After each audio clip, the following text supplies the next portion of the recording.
Everything we've learned up till now also holds for rectangular arrays with more than one row and more than one column. Here we use horizontal and vertical concatenation to create a 2 by 2 cell array. And the display in Matlab is as we described. The contents are shown arranged in the array layout. Our display of this, in terms of the slides, shows the individual contents as we'd expect. The size is indeed 2 by 2 and the class of A is cell. Let's try this in Matlab. Let's create the array. Leaving off the semicolon, the contents are shown arranged in the size and shape of the array. Indeed, the size is 2 by 2 and the class is cell. All the familiar array operations still work as expected. If we take the transpose of A, that transposes the containers, does not transpose the contents. So the containers are merely rearranged, exchanging the 1-2 container for the 2-1 container.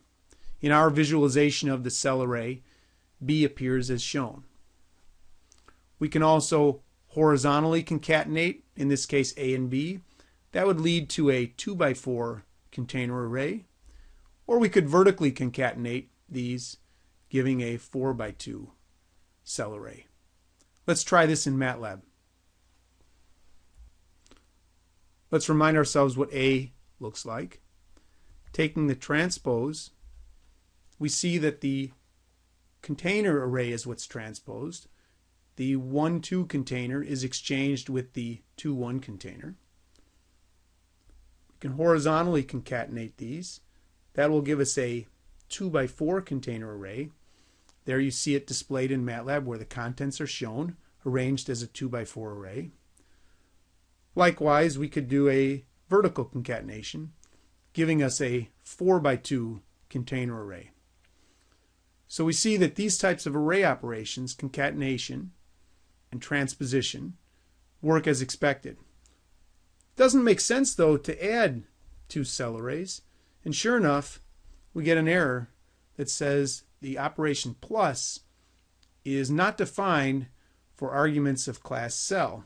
Similarly, it doesn't make sense to multiply the arrays element-wise. Times is undefined for arguments of type cell.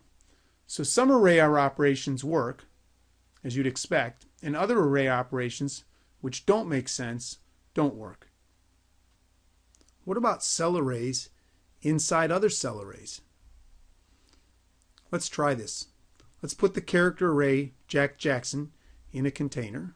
We've done that before. Let's put this container with contents Jack Jackson in another container. Here I call it CNAME2. So we've got a container array in a container. 2 levels of containers we'll see. Indeed, both are cell arrays, as this command returns 2 Boolean values of true. Both are cell arrays. However, they're not equal. One contains 2 levels of containers, while the other one only contains 1 level. Sure enough, that returns false. Let's try that in Matlab. Create the first container array with Jack Jackson. Now place that inside another container, and then check and see if these are both cell arrays.